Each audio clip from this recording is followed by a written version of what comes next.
دارالحکومت رنگون ہمارے روٹ کے آخری جنوبی حصے میں تھا۔ ہمارا اس روٹ کو چننے کا مقصد آبادی اور فوجی چھاونیوں سے بچ کر گزرنا تھا، کیونکہ ہم کسی کی نظر میں آئے بغیر برما سے گزرنا چاہتے تھے۔ اب تک ہمارا سفر چھوٹی چھوٹی سفری پریشانیوں کے علاوہ بخیر و عافیت سے طے ہوا تھا، اور امید تھی کہ باقی سفر بھی خوش اسلوبی سے طے ہو جائے گا۔ خنسا اور عمر نے میرے ساتھ اپنے سب سے قابل اعتماد ساتھی بھیجے تھے، جو ہر طرح سے میرا حکم مان رہے تھے۔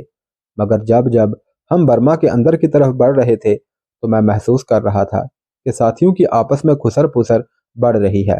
پہلے تو میں نے اندازہ کیا، کیونکہ جب سے چاروں محافظوں کو باقی ساتھیوں سے متعارف کروایا تھا تب سے میں باقیوں میں بے چینی دیکھ رہا تھا۔ شاید میں اس بات کا نوٹس نہ لیتا اگر گائیڈ مجھے آ کر نہ کہتا کہ آپ نے ان چاروں کے متعلق ہمیں پہلے کیوں نہیں بتایا تھا۔ تو میں نے گائیڈ کو کہا کہ تم لوگوں کے ذمے جتنا کام لگایا گیا ہے تم لوگ صرف اسی حد تک محدود رہو۔ میرے ساتھ ان کے علاوہ اور کتنے ساتھی ہیں یہ پوچھنے کا حق تم نہیں رکھتے۔ ہاں، اگر تم لوگوں نے میرے ساتھ چلنا ہے تو ٹھیک، نہیں تو تم لوگ واپس جا سکتے ہو۔ میں عمر اور خنسا کو یہیں سے تم لوگوں کی واپسی کے متعلق پیغام بھجوا دوں گا۔ آگے تم جانو یا پھر عمر اور خنسا، وہ جو بھی تمہارے ساتھ سلوک کریں اس کے ذمہ دار تم لوگ خود ہوگے۔ میری بات سن کر گائیڈ باقی ساتھیوں کے پاس چلا گیا اور میں نے اپنا اسلحہ دوبارہ اچھی طرح چیک کیا اور ریڈی حالت میں رکھا، کیونکہ مجھے محسوس ہو رہا تھا کہ کچھ ہونے والا ہے۔ میرے پاس ریوالور، پسٹل، ہینڈ گرنیڈ، چاقو اور 2 راؤنڈ کے سوا کچھ نہ تھا۔ میں اکیلا ایک جیپ اور اس پر لدے ہوئے سامان کے سوا کچھ بھی ساتھ نہیں لے جا سکتا تھا۔ راستے سے میں بالکل انجان تھا، اور اگر ڈاکوؤں اور فوجیوں سے مڈ بھیڑ ہو جاتی ہے تو میں اکیلے اس مختصر اسلحہ کے ساتھ کتنی دیر تک ان کا مقابلہ کر سکوں گا۔ میرے پاس صرف 2 ہی راستے تھے، یا تو پہلے ہمراہیوں کے دل میں عمر اور خنسا کے انتقام کا ڈر پیدا کروں، اور دوسرا ان کے دل میں چھپے خوف کی وجہ جانوں جو خنسا کے بھیجے ہوئے چاروں محافظوں کی وجہ سے ہے۔ ہر چند منٹ سوچنے کے بعد میں نے گائیڈ کو بلایا اور پوچھا کہ بجائے خوش ہونے کے کہ ہمارے قافلے میں مزید 4 محافظ شامل ہیں جو ہمیں آگے اور پیچھے کے خطرات سے آگاہ رکھیں گے، یہ لوگ ان کے آنے سے پریشان کیوں ہیں؟ گائیڈ نے پہلے تو مجھے ٹالنے کی کوشش کی کہ ایسی کوئی بات نہیں، لیکن جب میں نے اسے مزید کرید کر پوچھا اور کہا کہ اس قافلے کے سالار کی حیثیت سے میرا حق بنتا ہے کہ اس قافلے میں موجود سب کی پریشانی جانوں اور اس کا حل کروں، تو گائیڈ پھٹ پڑا۔ جناب، یہ چاروں لاؤس کے چھاپا ماروں میں سے ہیں اور خنسا کے لیے کام کرتے ہیں۔ ان چاروں نے 3 ماہ قبل ہمارے ساتھیوں کو صرف اس وجہ سے گولیوں سے بھون ڈالا تھا کہ ہمارے ساتھیوں نے ہیروئن کی کھیپ کا ان کے حصے کا سامان اٹھانے سے انکار کر دیا تھا۔ انکار تو ایک نے کیا تھا، مگر ان لوگوں نے گواہ ختم کرنے کے لیے تینوں کو ختم کر دیا تھا، اور الزام یہ لگایا کہ وہ تینوں مال لے کر بھاگ رہے تھے، اس لیے ان تینوں کو ختم کر کے مال بچا لیا ہے۔ یہاں ہمارے ساتھیوں میں سے ایک مرنے والے کا بھائی ہے۔ اس نے گزشتہ رات ان چاروں سے اپنے بھائی کو قتل کرنے کی وجہ پوچھی تو انہوں نے اسے کہا کہ پڑاؤ سے باہر آؤ، ذرا گھوم کر آتے ہیں، وہیں تمہیں وجہ بھی بتا دیں گے۔ ہمارا ساتھی ان کے ساتھ نہیں گیا، لیکن اس نے دوسرے تمام ساتھیوں کو یہ بات بتا دی۔ اسی وقت سے قافلے میں بے چینی پھیلی ہوئی ہے۔ میں نے آپ کا پیغام سب تک پہنچا دیا ہے، مگر ان کا کہنا ہے کہ آپ کی حکم عدولی کی سزا تو ہمیں عمر اور خنسا دیں گے، ہو سکتا ہے اس سزا سے ہم بچ بھی جائیں، مگر یہ چاروں تو اپنا بھید نہ کھلے، اس لیے آپ سمیت ہم سب کو آسانی سے ختم کر کے جا سکتے ہیں۔ اسی خوف سے ہمارے آدھے سے زیادہ ساتھی یہیں سے واپس جانے کا فیصلہ کر چکے ہیں۔ جو باقی رہیں گے وہ بھی بھاگنے والوں کی دیکھا دیکھی واپس چلے جائیں گے، اور ان چاروں کا کیا ہے، یہ تو سب کچھ لوٹ کر کبھی واپس نہ آنے کے لیے لاؤس چلے جائیں گے اور خنسا کے پاس جا کر ایسی گھڑی گھڑائی باتیں کریں گے جن کی تردید کرنے والا کوئی نہ ہوگا۔ میں نے آپ کو تمام تر حالات بتا دیے ہیں، اب فیصلہ کرنا آپ کا کام ہے۔ بات ختم کر کے گائیڈ، جو کہ ایک تھائی مسلم تھا، اس نے ہاتھ جوڑے اور ایک طرف کھڑا ہو گیا۔ واقعی بہت پریشان کن صورتحال تھی۔ قافلے کے ساتھیوں کو اپنی جان بچانے کے لیے خنسا اور عمر کے عتاب کا بھی ڈر نہیں تھا۔ وہ ہر طرح سے ان کا سامنا کرنے کے لیے تیار ہو گئے تھے، اور ادھر مجھے اپنے مشن کو کسی صورت بھی پورا کرنا تھا، اور اگر صرف گائیڈ ہی واپس چلا جاتا ہے تو باقی سب میرے لیے بیکار تھے۔ یہ چاروں لاؤسی صرف ہراول دستے کا کام دے رہے تھے، اور انہیں خنسا اور عمر نے اجازت دے رکھی تھی کہ قافلے میں اگر کوئی میری حکم عدولی کرے تو بلا جھجک اسے ختم کر دیں۔ واپسی پر راجا کی بیوی، بیٹا اور انمول خزانہ بھی میرے ساتھ ہونا تھا۔ اور اگر قافلے میں کوئی ایک ہی جواہرات کے لالچ میں آ جاتا ہے تو سب کو ہلاک کر سکتا تھا۔ تھائی دوسروں کی نسبت امن خو ہوتے ہیں، اس کے علاوہ ان کے گھر بار تک عمر اور خنسا کی رسائی تھی۔ میں نے تقریباً 1 گھنٹہ ساری صورتحال کا باریک بینی سے جائزہ لیا اور فائنل فیصلہ کر کے روشنی کا ایک راؤنڈ فائر کر دیا۔ یہ ان الاؤسیوں کے لیے فوراً واپس آنے کا سگنل تھا۔ ٹھیک 20 منٹ میں چاروں الاؤسی اپنے جیپ سمیت میرے پاس پہنچ گئے۔ میں نے خوش دلی سے ان کا خیر مقدم کیا۔ اسی دوران قافلے کے سارے لوگ میرے گرد جمع ہو چکے تھے۔ میں نے انہیں کہا کہ آگے کا سفر خطرناک ہے اور اس لیے میں سب کا اسلحہ ایک بار چیک کرنا چاہتا ہوں تاکہ میری تسلی ہو جائے کہ کسی بھی ایمرجنسی صورتحال سے نمٹنے کے لیے ہماری فائر پاور کتنی ہے۔ میں نے پاس کھڑے 5-6 تھائیوں کا اسلحہ لیا اور چیک کر کے انہیں واپس لوٹا دیا۔ تھائیوں کے لیے گائیڈ میرا متراجم بھی تھا، جبکہ الاؤسیوں میں سے ایک ٹوٹی پھوٹی انگریزی بول سکتا تھا۔ ان چاروں الاؤسیوں کے پاس چینی ساخت کی مشین گنیں اور ریوالور تھے۔ میرے اسلحہ مانگنے پر پہلے تو وہ جھجکے، مگر اپنے ساتھی مترجم کے کہنے پر اپنا سارا اسلحہ میرے سامنے ڈھیر کر دیا۔ الاؤسیوں کے متعلق میں پہلے سے جانتا تھا کہ وہ 2 بڑے خنجر اپنی پٹلیوں کے ساتھ باندھ کر رکھتے ہیں اور اکثر الاؤسی کراٹوں کے بھی ماہر ہوتے ہیں۔ میں نے ایک ایک کر کے ان کی گنیں اور ریوالور چیک کیے اور انہیں اپنے سامنے رکھ لیا، اور پھر ان سے ان کے خنجر بھی طلب کیے۔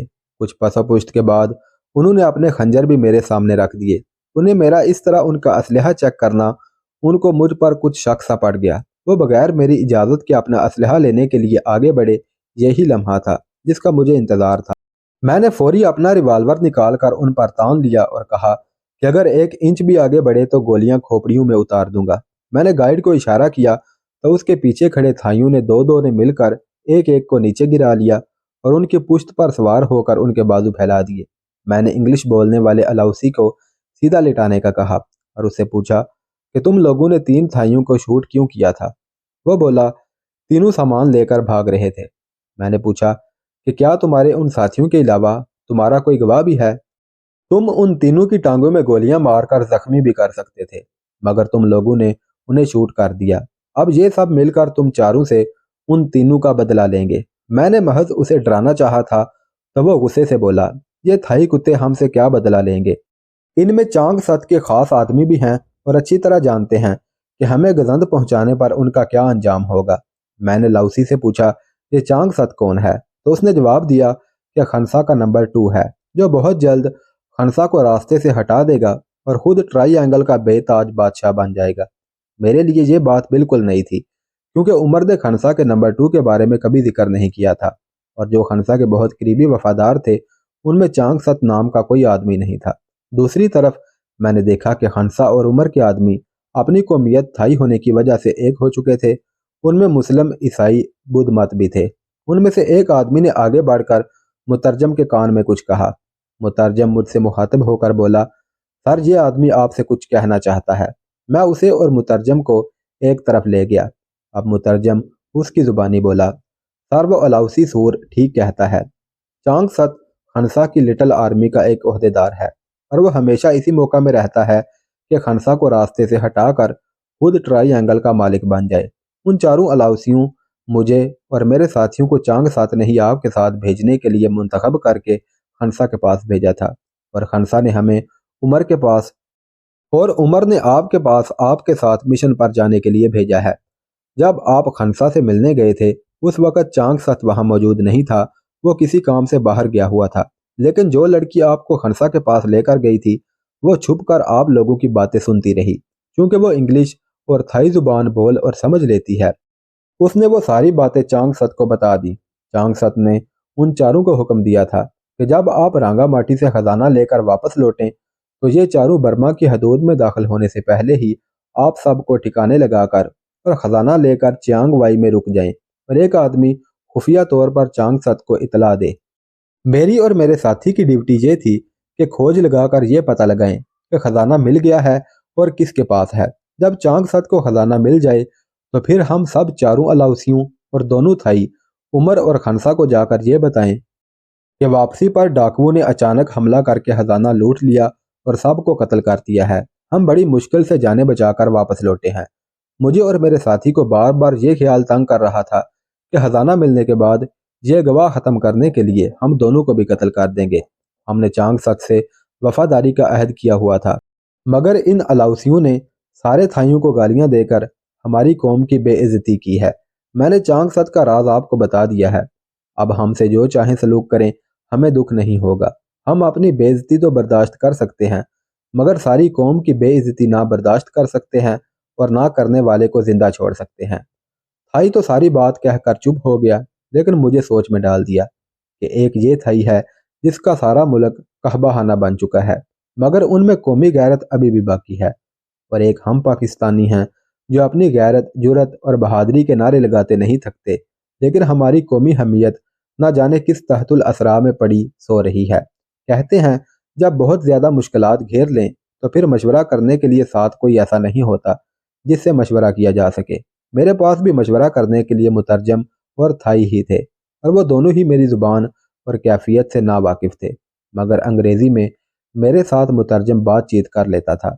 میرے پوچھنے پر کہ ان الاؤسیوں سے کیسے پیچھا چھڑایا جائے تو انہوں نے کہا کہ برمی ڈاکو درخت سے باندھ کر سار قلم کر دیتے ہیں اور لاش کو آگ لگا کر جلا دیتے ہیں۔ اگر ہم بھی یوں ہی کریں تو سمجھا جائے گا کہ وہ ڈاکوؤں کے ہاتھوں مارے گئے ہیں۔ کیونکہ وہ حسب ہدایت ہم سے 5 میل آگے رہتے تھے، اس لیے ڈاکوؤں سے مڈ بھیڑ کا ہمیں پتہ نہ چلا۔ آگے پہنچنے پر ان کی سوختہ لاشیں ہی ملی۔ میں نے اس کارروائی کے لیے اجازت دے دی۔ سارے تھائیوں نے انہیں پکڑ کر درخت کے ساتھ باندھ دیا۔ وہ تھائی جو ذرا زیادہ دلیر تھے آگے بڑھے اور خنجروں سے ان کے سار قلم کر دیے اور ناشوں پر پیٹرول چھڑک دیا۔ میں نے ان دونوں تھائیوں کو جو چانگ سک سے حلف وفاداری دے چکے تھے کہا کہ ناشوں کو وہ جلائیں۔ وہ دونوں ماچس لے کر ناشوں کی طرف گئے تو میں نے ایک لاؤسی کی سب مشین گن اٹھائی اور ان دونوں کو بھی گولیاں مار دیں۔ دونوں وہیں ڈھیر ہو گئے۔ مجھ پر غداری کی سازش عیاں ہونے پر جنونی حالت تھی۔ سارے تھائی سراسیمہ خاموش کھڑے تھے۔ میں نے مترجم کو چلا کر کہا کہ سب کو بتا دو یہ دونوں بھی غدار تھے اور اس سازش میں شریک تھے۔ میں حکم عدولی اور غداری ہرگز برداشت نہیں کر سکتا۔ میرا فیصلہ اور عمل سب نے دیکھ لیا ہے۔ جس کو اس سے اختلاف ہو وہ یہیں سے واپس چلا جائے۔ میں کچھ نہیں کہوں گا، لیکن آئندہ کسی نے ایسا سوچا بھی تو اس کا یہی حشر کروں گا جو ان کا ہوا ہے۔ مترجم خاموش ہوا تو میں نے دیکھا کہ سارے تھائی ہاتھ جوڑے ایک ساتھ اپنی زبان میں کہے جا رہے تھے کہ ایسا نہیں ہوگا، ایسا نہیں ہوگا۔ حالات نے یک لحظ ایسا پلٹا کھایا تھا کہ نہ چاہتے ہوئے بھی قتل و غارت کا سلسلہ شروع ہو گیا تھا۔ میرے تو وہم و گمان میں بھی نہیں تھا کہ خنسا اور عمر کے بھیجے ہوئے اعتباری در پردہ کتنی بڑی سازش کے کردار تھے۔ اگر وہ اپنے مقاصد میں کامیاب ہو جاتے تو عمر اور خنسا کیا کرتے؟ بس چند لمحے کڑنے کے بعد خاموش ہو جاتے۔ انہوں نے کوئی تحقیقاتی کمیٹی بھی تشکیل نہیں دینی تھی، کیونکہ یہ تو ان کے روزمرہ کا معمول تھا، اور نہ ہی انہوں نے اصلیت جاننے کی کوشش کرنی تھی۔ میں نے تھائی مترجم کو کہا کہ وہ دونوں تھائیوں کی لاشوں کو بھی جلا دے۔ اس کام سے فارغ ہو کر میں نے ایک خط عمر کے نام لکھا۔ خط قافلے کے سامان میں سے پیاز کا پانی نکال کر لکھا تاکہ عبارت نظر نہ آئے۔ خط میں ساری تفصیل لکھی اور کہا کہ خنسا کو کہنا کہ جو لڑکی مجھے اس کے پاس لے کر گئی تھی اس پر سختی کریں گے تو وہ سب کچھ بتا دے گی۔ ایک دوسرے خط میں لکھا کہ آگ کی تپش بہت سے پنہا راز ظاہر کر دیتی ہے۔ یہ خط میں نے عام روشنائی سے لکھا اور پھر مترجم کو بلایا اور کہا کہ وہ ان میں سے جو سب سے زیادہ قابل اعتماد ساتھی ہو اسے چن کر میرے پاس لے آئے۔ مترجم ایک تگڑے جوان تھائی کو میرے پاس لے کر آیا۔ دیگر ہدایات دینے کے بعد میں نے اس کو کہا کہ یہ دونوں خط سیدھے عمر کے پاس لے کر جانے ہیں اور عمر کے علاوہ کسی اور کو نہیں دینے، حتیٰ کہ عمر کے بھائیوں کو بھی نہیں دینے۔ عمر کے گھر کوٹا بارو جاؤ اور وہیں عمر کا انتظار کرنا، اور ملنے پر یہ دونوں خط اسے دے دینا۔ میں نے اس تھائی کو سفری اخراجات کے لیے $200 دیے اور وہیں سے واپسی کے لیے چل پڑا۔ میں نے اسے کہا کہ خط دینے کے بعد اسے واپس آنے کی ضرورت نہیں ہے، وہیں رک جائے۔